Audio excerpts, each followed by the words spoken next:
I can play hard cop here. They'd run the classic good cop, hard cop interrogation.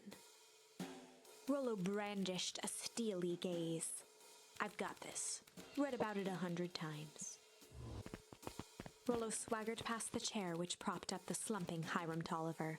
Without even looking at his captive, he began with a long, blustery drawl. Well, Mr. Tolliver. Mr. Tolliver remained motionless. Rolo spun around to face him. He'd clearly expected to rouse Mr. Tolliver with his booming voice. Mr. Tolliver? Beck and Luka gave each other an unsure glance. Rolo slammed his fist on the table.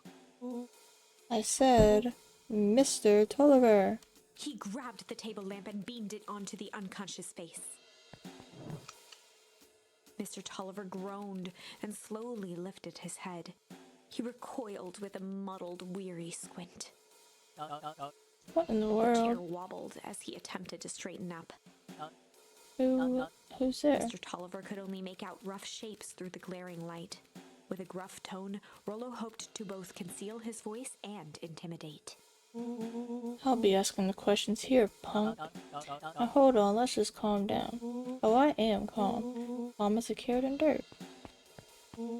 As for you, looks like you're The sweating. doubtful expression on Beck and Luka's faces transformed into awe.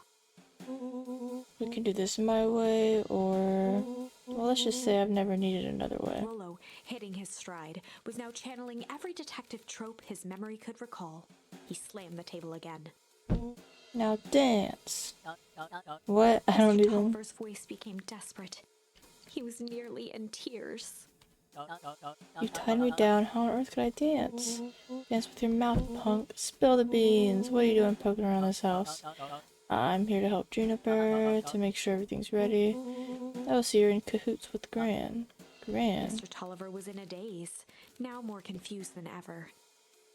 He slipped up. Gonna help her blow up the festival, eh? Blow up the festival? Good He shook his lord. head, feeling more and more dizzy. No, you got it all wrong. Where is she now? She's headed to the source. Source? What is the source? It's His voice where faded to a whisper. the town began. Or it all began. What is Operation With Sparkplug? that, Mr. Tolliver passed out cold. Rolo swung around with a repentant grimace. Damn, Rolo. I think you went a little too hard on him. What do you say about the source? It's where the town began? We need more information. Yeah, but we better not push Mr. Tolliver any farther. Is there anyone else who might know more? What about the History Museum? It's just got set up for the festival. Oh, that tent was put up by the Valentines. Everything they do is just a bunch of fluff to glorify themselves. Is there anything more reliable? The library. If there's any information about this source thing, Kato can help us find it. Let's go get some answers. This is a dang nice library. Thanks, we worked hard on it. Aren't you a little too adorable to be a librarian? Oh, Kato hung out here so much, eventually they gave him a set of keys. I just keep an eye on the place for Miss Novak sometimes. They got you working for free. It's quiet and I get access to all the books I can read. What more could a person want? Fair enough. What can I do for you all? We need a favor. I already told you and Rolo I can't put you any higher on the waitlist for the next Hank Atomic. If you're here with more candy, I'll have you know I can't be bought. Call it a personal code of conscience. Actually, we're looking to do some research. Now you're speaking my language. What are you looking for? That's the thing we sort of don't know. What do you got on the history of the town? There's the county record archives. What's in those? Births, deaths, newspaper clippings, stuff like that. Pretty boring reading, but they do go all the way back to when the town was founded. Great, we'll start there. Chapter 8. 6 feet under, 3 towns over. The kids spent the rest of the afternoon combing through dusty piles of old county records, desperately searching for anything that could help them make sense of Mr. Tolliver's cryptic utterance. Luka tried to shake the thought of Gran's basement, but his focus wavered. Explosives, messages hidden in jam, dossiers on various town figures, and a corkboard threaded with photos. Gran was the only family he had left. He still couldn't bring himself to believe the worst. But the old map with the symbol of explosives in town square made that difficult. As the sun began to set, the kids were no closer to the truth. If I have to read any more records, my eyeballs are gonna pop. I have to keep digging. If I dig another word, I'm gonna end up in one of those asinine death records. Rolo Cotter lived a full and wonderful life till he read so much boring crud that his brain oozed out of his Rolo ears. shut his book with an assertive nod. If you got a better idea, spit it out. You sound like my sister. Keep pushing your luck, pal, and it won't be boring county records that kill you. I'll put you in the obituaries myself. Yeah, in this storyline, Beck and Rolo are cool, I'm pretty sure. Rolo muttered under his breath. You're a county record. Really, that's the best you've got? When I'm done with you, you'll be the footnote in history. That's a good one. Just like Beck slammed her finger down on the open page before glancing down to read. J. Hartford here. I'd love to see you try. Hey, we're all a little tired here. Just take a minute Something tickled the back of Luka's mind. Wait, what was that name, Beck? In the obit? J. Hartford. From the Brookville Tribune 8 years ago. That name sounds familiar. That can't be right. What is it? J. Hartford. That's my grand's name. Juniper Hartford. Maybe there were 2 J. Hartfords? Mrs. Hartford is survived by her young daughter, E. Hartford. That'd be Eleanor. My mom's name is Eleanor. Okay, this is getting creepy. If your grand is 6 feet under 3 till it's over, then who am I living with? Whoa! The question hung in the air. Alright, gang, I gotta close up for the night. Beck rubbed her eyes. How late is it? Almost 10. Oh crap, Paul's gonna kill me. I gotta go. Yeah, my parents will be worried sick. Okay, let's meet up as early as we can at the festival tomorrow. What are you gonna do about the unconscious man in your basement? I'll think of something. This is crazy. Luka's heart was pounding as he approached the house. If he was lucky, Gran, or whoever it was, hadn't gotten back yet. And of course, there was Mr. Tolliver tied up and unconscious in the basement. Dealing with him would be the first order of business. Luka shook out his arms to calm his nerves before entering. He held perfectly still, tempering his breath, and listened closely. She was asleep. Does she know about Mr. Tolliver, His though? only hope was that she hadn't found Mr. Tolliver before dozing off. I'm looking for more charms before I go.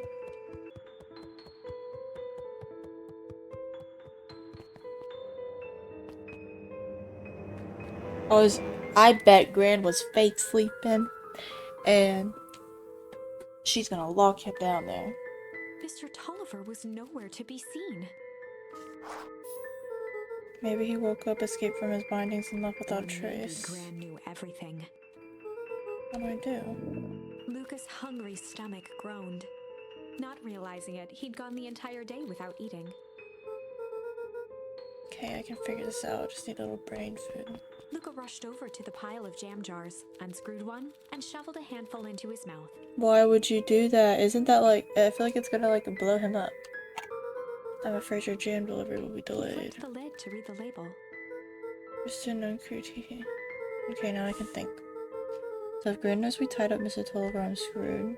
If he doesn't know, then I need to play it cool. Guess the only option is to go to bed and ask as if nothing is wrong. Gran will think Mr. Tolliver finished what he was sent to do and left when he was done. I'm gonna check a bunch of things before I go to sleep. I bet Gran's not gonna be there. I knew it! Gran? Oh, she's gonna be probably waiting for him. Go to bed and play it cool.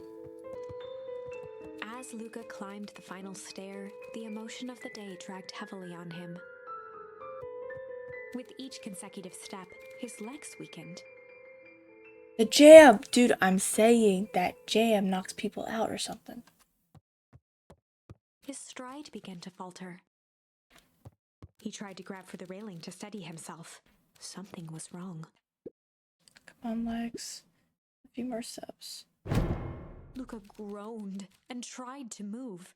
His limbs might as well have been bolted to the ground. Oh, the jam I guess kind of sort of paralyzed him, maybe? Through numb lips, he mumbled just before falling asleep. Oh, no. That's true. Well, that is true. He did go to sleep. Sweet boy. What did you get yourself into? Actually, Gran, it's your fault. Rest now and let me handle everything. Chapter 9. A speech to end all speeches. Luka awoke to find himself face down in bed. He moaned into his pillow. Why would Gran drug him?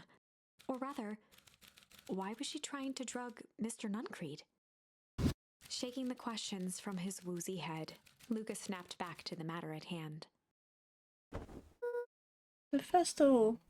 I don't know what time it is in game. Where have you been? Gran put something in the jam. Yeah, we know. Secret messages for secret conspirators. Not this one. The one intended for Mr. Nuncreed put me to sleep. Oh ho ho, sly devil. That's so cute. I think she's trying to remove him from the equation. Might be in danger. Have you found anything? We looked around but haven't seen anything odd. Your Gran's nowhere to be found, but Mr. Nuncreed is just loafing around waiting for the speech. What speech? Mayor Gus just got up to the podium. Everyone's gathering at the stage. Let's get moving. I bet Gran's definitely at the fountain doing something. Wiped his brow. What's this thing? Hello, Beacon Pines. I'm Augustus Valentine, your mayor, and I suppose you already know that. Oh yes, before we get started, I just wanted to take a moment to recognize someone who couldn't be here today. This town wouldn't be where it is today without my father, Sharper Valentine, so I thought we could begin with a round of applause, befitting such a great man. Even that's more than the old codger Gus deserved. cleared his throat and awkwardly loosened his tie. Right, where was William I? Kerr bounded on the stage with the energy of a preacher at a big tent revival. Gus Valentine, He everyone. gave Gus a hearty slap on the back and motioned him off the stage. Let's hear it for our mayor. What a great turnout. Aw, heck, I didn't prepare anything, but I suppose I could say a few words. It would be a shame to waste such a beautiful Mr. Kerr podium. pulled a thick stack of note cards out from his vest. Yeah, he was prepared. Community, conviction, commitment. These are the things we celebrate at Perennial Harvest. For us, these are the pillars of the bridge to a better tomorrow, but I think it's time to add a new pillar. Change.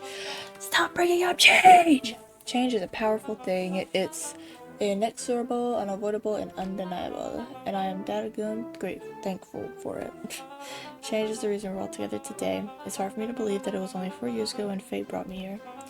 A simple business trip which brought me to a small town which will change my life Mr. Kerr took a forever. moment to survey the crowd. You know what? He wiped away a single tear. From the second I set foot in Beacon Pines, something about this place has held me captive. You see, change represents opportunity. It represents potential. It was change that helped me recognize the potential of this place. To see that the people of this town, despite suffering great loss, still held on to the things that made them He special. thumped the podium to emphasize each word. Community, conviction, commitment. Change. Mr. Kerr nodded confidently, biting his lip. The crowd was silent, in rapt attention. Fate made a perfect match that day. Nothing's more important to you all than community. And Perennial Harvest is a community first and Mr. Kerr foremost. methodically made eye contact with each section of the crowd. The only way you made it through the foul harvest was an unshakable conviction. A conviction that a better tomorrow was just over the horizon. Perennial Harvest was founded on the conviction that we are that horizon. This festival is a symbol of our commitment to each other. His voice began to build to a crescendo. We now walk hand in hand in a future we will shape together. And that is what change is all about. Grabbing the future by the scruff of the neck and making things happen. Change is a choice. I am tickled pink that we will all be making that choice together. How great is that? Just imagine what we can accomplish. GG. Now they all die. What was that? The crowd began to look around nervously. Don't worry, a little thunder isn't gonna ruin this day. Everyone remain Mr. calm. Kerr quickly flicked through his note cards. Or was I? Through all my travels, I've learned one true thing. One always reaps what they sow. We've all planted a lot of good in this town, and so it is with a happy heart that I can proclaim. He raised his hands up to the heavens. Our harvest awaits. At that moment, a merciless wall of impossibly cold air ripped through the crowd, instantly freezing everyone and everything it touched. For a man like William Kerr, this was a fitting way for things to end. On a stage, with an entire town frozen in rapt attention for the rest of time. The end. I wonder if Kerr knew about what Gran was doing or no. There's that ice again! Whenever I think we're getting close, it comes along and ruins everything. Maybe we should just quit? Maybe you should just close the book, walk away, and never think of me again. But I thought I was the chosen one. No, I don't mean that. Yeah. We got a little closer this time. We just need to try again. Please. Sly. Be a sly cop. They'd run the classic good cop, sly cop interrogation. Luka and Rolo ducked behind a barrel, leaving Beck to her task. Beck is okay. Beck's up. With a few crisp snaps, she roused Mr. Tolliver. What's going on here? You're that motor wheel girl. Please call me Beck. Sorry about all Mr. this. Tolliver looked down and shifted a bit, testing his restraints. Seems there's been a mix-up. See, I'm down here for the same reason you are. Juniper sent you here? Beck caught herself before letting the surprise manifest on her face. She'd already gotten him to reveal his relation to Gran. This was gonna be easy. You know how Juniper is with her precautions. Operation Spark Plus has us all on edge. I guess she thought you needed some backup. She sent a child? What better way to avoid prying eyes? Who would suspect a kid? I suppose Mr. that makes Tolliver sense. wriggled a bit in his restraints. Oh, I'm so sorry. Beck quickly removed the ropes. That had to be uncomfortable. A little, yeah. But you understand. You never know who to trust in this Mr. town. Tolliver rubbed the growing knot on his forehead. Very true. So it turns out we're both Beck here twirled her to hand, as if to prompt Mr. Tolliver to finish her thought. destroy the evidence. Beck shook her head and clicked her tongue. Yep, the old gal is nothing if not thorough. Mr. Tolliver let out an amused huff in agreement. Sure is. Can't blame her though if anyone were to find out that we're going to destroy the source.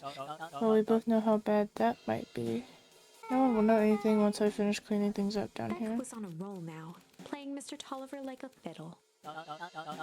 Sure, you can finish this up on your own. Juniper trusted me for a reason. You can leave the rest to me.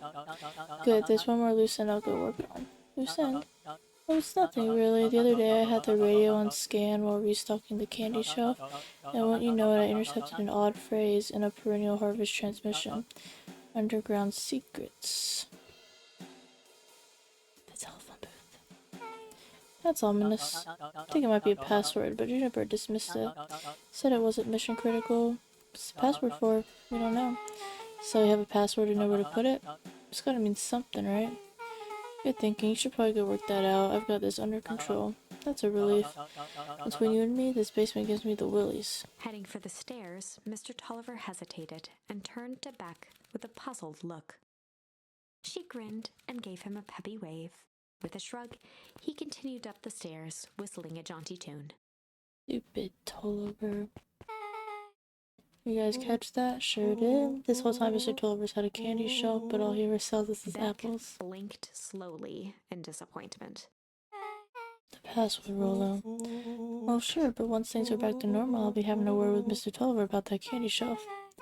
Fine, in the meantime, I've got an idea. She turned to the table and began tearing small scraps of paper. He said he heard a password on the radio. Any good spy transmission is never what it seems. Beck marked each scrap of paper and leaned back. I just need to find the hidden meaning. Okay. It's another word for underground. Buried, covered. Could it be a cover-up? Maybe it's one of those each letter is a number thingies. So U would be 21. N would be 14. D would be... Ooh, it's an anagram. Uncreed's drugstore. That was so fast. Luka and Beck looked at Rolo with amazement. Rolo, that was incredible. Well, it's either that or Corinne's new drugstore. Yeah, I think you were right the first time. How'd you do that? What can I say? I love ciphers. Well, I guess we know where to go next. Let's start. For a town that saw few visitors, the welcome was perhaps more grand than necessary.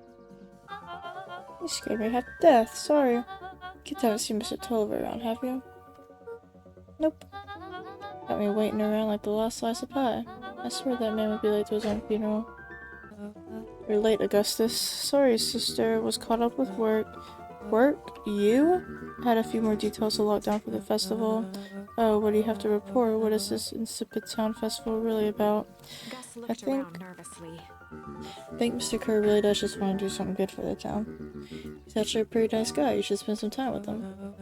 I didn't pull strings installing you as mayor so that you can make friends. Your job is to help me figure out what Kerr and Bruno Harvest's true intentions are with this town. We have a responsibility. This is our father's town. Excuse me? This was our father's town. He's gone, Eris, and he isn't coming back. Father left us with nothing but problems. Mr. Kerr came here and offered to help us. We accepted that help. We didn't agree to them turning Father's warehouse into a toxic dumping ground. It's just a temporary arrangement. The glow can be seen from our damned backyard. They're dumping their nasty little secrets on us. When this all inevitably goes wrong, who do you think will be blamed? Cry hung in the air. I have a new choice to make now, sister. This town's going to change whether we like it or not. Are we going to choose to be a part of that future or be forgotten in the past? It's a shame Father named you Augustus, but you will always just be a Gus. Damn. Good night, Eris. I'll see you at breakfast tomorrow. It's getting late, children. Hey, where's she going off to? I guess we'll never know. Knowledge, he spat with a sneer. There exists a gulf between knowing something and being able to do a damn thing about it. I do hate it when the villain makes a good point. Solomon. Solomon stood proudly at the entrance to the drugstore, holding a brown bag overflowing with black licorice. Hey Solomon, we're looking for Mr. Nuncreed. Is he still in there? I'm afraid not. Then where'd you get the candy from? You might say we have an arrangement. Solomon shoveled a surprising amount of licorice into his mouth. Sometimes it's the small pleasures in life, though we might not always have family to rely on. Licorice has never let me down. I can't say licorice would be my first choice, but whatever floats your boat. You can tell a lot about a person by their choice of confection. Oh, yeah, I guess. I like sour gobs. I'm certain you do. I've always wondered why Mr. Nuncreed kept licorice in stock. You must eat enough of it to make it worthwhile. There are many ways to earn loyalty. For some, it's as easy as cold hard cash. Well, he's right, it's locked. There's gotta be more clues. Okay, let's see. Have you ever seen anyone actually use this thing? Besides Mr. Nuncreed, no. Exactly. Beck cupped her hands on the glass to peek inside. That is not a normal phone booth. It's got like a blinky keypad. Why would there be a blinky keypad? Corinne's new drugstore. I mean, underground secrets. The password. Beck flung open the door, and they all squeezed in. Here we go. Alright, let's see Luka here. cracked his knuckles and entered the letters into the keypad. Sounds like that did something.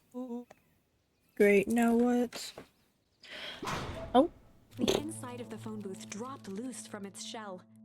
Without even the space to panic, they closed their eyes, held their breath, and accepted their fate. Suddenly, the chaotic descent slowed to an effortless landing. It was unclear where they ended up, but at least it was solid ground. The air was stagnant and smelled vaguely of chlorine. I knew it. You knew that there was a secret hub full of strange tubes under the phone booth? Of course I did. Didn't I say that? No. I definitely thought it. Look, do you remember when I said how cool it would be if the transdimensional conduits from Hank Atomic issue number 12 were real? Rolo, at one point or another, you said that about every technology ever discussed in Hank Atomic. That's why I'm such a good predictor. Looks like each of these has something written on them. Mining Operations Alpha. You guys have mines here? Not that I know of. This town's all farms and fertilizer and a series of tubes. Pa always says you can only trust a miner up to the point when they hit gold. Not sure how that wisdom applies in this exact situation. That's the thing about Pa. You don't always realize what he means until it's too late. Perennial Harvest main office. That's where my mom works. What does she do? Science stuff. Is she involved in all this? We just moved here. How could she be involved? True. Never know. Valentine Fertilizer Warehouse. Isn't that where you almost got snatched? Yeah. Why would Perennial Harvest have a tube going to the old Valentine place? Dump? This is starting to feel like something big. This suit has a broken mask. So have we found our mystery warehouse creeper? We've at least found their hazmat suit. If it walks like a nun-creed and talks like a nun-creed, let's not jump to conclusions, just saying. Listen, that's what I said as well. That's a lot of buttons. Stay aside, Earthlings. I've read enough Hank Atomic to know my way around sci-fi tech. Over the field of blinking buttons. Eeny, meeny, miny. Rolo, what'd you do? Nothing! I didn't even mow yet! What was that? Hide! Where? There's nothing but weird tubes down here. Just get back. Shit. Shit. Shit. Awesome! You all need to come with me now. We aren't going anywhere with you. Not until we get some answers. Mr. Underground Secrets. I told them it was an absurd password, but they love anything that makes them feel clever. They who? It's no matter. If I can keep you hidden until after the festival, I might be able to save your skins. I don't care about our skins. So maybe that ice doesn't hit underground? Oh no, I like my skin. This all stops now, Nuncreed. Joseph waited for a moment in silence. You sound just like him. Who? Walt? I don't get to talk about my dad. You know your father and I were friends back before. He gestured toward the strange tubes. All of this. That's a lie. It's true, I used to bounce you on my knee. What happened? Same thing that always happens. Reality, complications, life. We were a team, Walt and I. An idealistic doctor and a bright-eyed pharmacist. Both hell-bent on helping folks. So you were his sidekick? No. We were partners. He helped the patients and I helped him. Yep, total sidekick. Creed let out a growl of a sigh. Luka, I need you to know this. I need someone to know this. One day, Sharper Valentine comes to us. Says he's got an opportunity. He found something he didn't quite understand. He was willing to pay us both handsomely to help him understand it. And my dad said no. Your father and I both believed in helping people. But the thing I could never get him to understand was it's a lot easier to help others if you help yourself now and then. Classic sidekick in the villain plotline. Walt loved being righteous almost more than he loved his family. He was wrong about one thing though. When he begged me not to take Valentine's offer, he said, Joseph, if a person says yes one time to Sharper Valentine, he'll make sure they keep on saying yes to him until the day he's dead and gone. He shook his head wistfully. Sharper's long gone, but he still got me saying yes. That's nuts. Is there a point to this sob story? Not really, no. Just an old man trying to delay what needs doing. Creed took a menacing step towards the children. Oh, you gonna bop him? I try to keep you safe. I try to keep you and Juniper out of this. But you forced my hand. Began to laugh. What? You really don't know? My gran isn't out of this. She's been scheming right under your nose. Juniper. Seems like she's planning on crashing the town's party. She's gonna disrupt the festival. Why would she? The color drained from Nuncreed's face. How does she know? Apparently she knows a lot of things. What? Let's just say this isn't the only underground layer we've busted into today, and honestly hers is way cooler. She's got maps and explosives and bad intentions, big man. Creed grabbed Luka by the shoulders. His eyes were frantic. You need to tell me what she's going to do right now. She doesn't understand what it is she's messing with. Oh, so he knows about the source. And Gran wants to blow up the source. But she doesn't know that blowing up the source is like bad news. And Nuncreed probably knows that that's probably what she wants to do. Tell me now, she's in danger, boy. I don't know. She had a map with a mark on the fountain in town square. The fountain, but why would... Jolt of realization struck Mr. Nuncreed. That's the source. She knows about the source. What the heck is the source? If she tries to destroy the source, it could catalyze and... Dear God, she's gonna freeze us all. You all need to run. Run where? Away. As far away from this town as you can get. Head west and don't look back. That did not go how I expected. So... we're totally following him, right? Totally. See you on the other side. You good? Yep. I love this town. Chapter 8. The Cold, Hard Truth. Oh God. Beck leapt up, allowing the suction to yank her into the dark. Dimness eclipsed around her like the shutter of a camera, as she seemed to cover great distance in mere moments.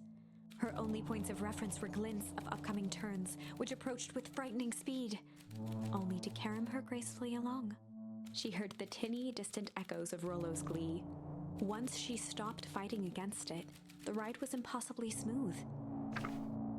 Then, all of a sudden, as if minutes had passed in an instant, light blazed into view. A burst of wintry air snuffed across her face, and she was flung out into the cold. That was intense? Yeah. I think I might have parted with some fluids in there. Any idea where we are? Somewhere cold. Doesn't look like it got on any of us. Didn't feel like we traveled that far. So where did it all go? This place sucks. Why would anyone even want to blow something up out here? Only one way to find out, I suppose. We gotta catch an Nuncreed. I think he went this way. This is where our house is. Dad's grave is up here. Interesting. This looks familiar, yeah. Maybe we can clear off the snow. No time, Nuncreed's getting away. Surely they know by now that this is, Pines. Okay, this is starting to feel really familiar. I may not be the most well-versed on all things Pines, but this does look like some sort of frozen replica of town. Ah, I got it. It's so obvious now. Mr. Nuncreed is an alien. Rolo.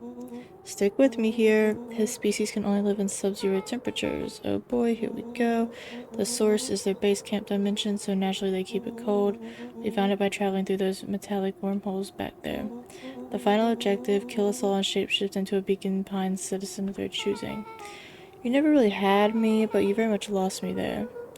You get used to it. We should keep moving. As they rounded the corner to the frozen town square, they spotted Mr. Nuncreed inching cautiously toward a pit at its center. He held his arms out gingerly, as if approaching a beast in the wild. Upon closing the distance, Luka recognized what Nuncreed was after. Gran stood confidently at the edge, one arm outstretched over the abyss. Nearby, a wheelbarrow had been emptied out. She held a lit torch, which flickered in the bitter wind. Juniper, I don't know what you think you're doing, but I assure you this is not going to solve anything. If you drop that, you've doomed this whole town. Oh, it wasn't me who doomed this town. I've been watching you, Joseph. I know what you've done. You and your co-conspirators. Gran? What's happening? Luka, you and your friends need to leave right this moment. Mr. Nuncreed turned back toward the kids, desperation in his eyes. Listen to your grandma, Luka. This is between me and Juniper. Back held steadfast in awe. Luka approached closer. Mr. Nuncreed spun back toward Gran, his voice growing louder. You got it all wrong, Juniper. Just hand over that torch. You don't understand what you're doing. How could I possibly trust you to do the right thing? Walt told me everything. He trusted you and you betrayed that trust. Luka, did you know that this man's entire life was a lie? If it weren't for him, your father might still be alive. Mr. Nuncreed winced with anguish. His voice hardened. That's not They true. both now yelled, not to each other, but at fate itself. making their peace with long-held burdens. The wind howled with encouragement. This game's beautiful. Walt was like a brother to me. We just had different ideas about how to affect change. Very convenient that your way just happened to line your pockets. Now that's not fair. Each other, both catching their breath. The moment balanced on a knife's edge. Amid a blur of emotions and memories, Luka's mind flooded with questions. The wind calmed, as if to give him the stage. And in the stillness, he began to weep. The tears crystallized as they hit the snow. Gran stared at Luka for a moment with warm sympathy, remembering why this was all necessary. This all makes sense soon, Luka. And everything can go back to normal. I promise. She stiffened up and brandished the torch at Mr. Nuncreed. So when she drops that torch, it's... Do they die or do they stay alive? Like, how does this work? I assume they probably die. You can't hide behind those people any longer, Joseph. Once their precious source is destroyed, we'll see where their loyalties fall. So Gran, I think, really... I'm confused about the whole her being dead thing. She actually does seem like whatever she's doing, she has good intentions. But she just doesn't know that she's, like, gonna, like, kill the whole town, you know? Juniper, don't. Ignoring his final plea, Gran flung the torch into the deep darkness. Oh, we knew that was gonna happen. She smiled and exhaled in relief. Mr. Nuncreed moaned in resignation. The torch echoed as it ricocheted down the hole, punctuated with a thunderous thud. You see, Joseph, I've learned a very important lesson in life. Have you, though? If you want things to change, then you must be willing to... Before Gran could finish, the ground shook her to silence. You should have listened to Buckaroo. Gran only had time to spin around and run to Luka. Her attempt to shield him, an honorable but trifling act. So did she... Did she know that that's what was gonna happen? Or not? I can't tell. Like, did she know that the whole town was gonna turn to ice? Like, I don't know. Unflinching love, pitted against an unthinking horror. There That's was sad. no contest. Her warm embrace froze in an instant. That is where they remain, fixed in place, forever. And so, our story ends on this melancholy scene. In a town brought low by its secrets, sits the frozen statues of a misguided band of meddlers. The end. Womp womp. Well, that was dire. On the bright side, we finally figured out where all the ice is coming from. Now, we just need to find a way to deal with a mystic, unfathomable force of nature. Oh, that art's cool.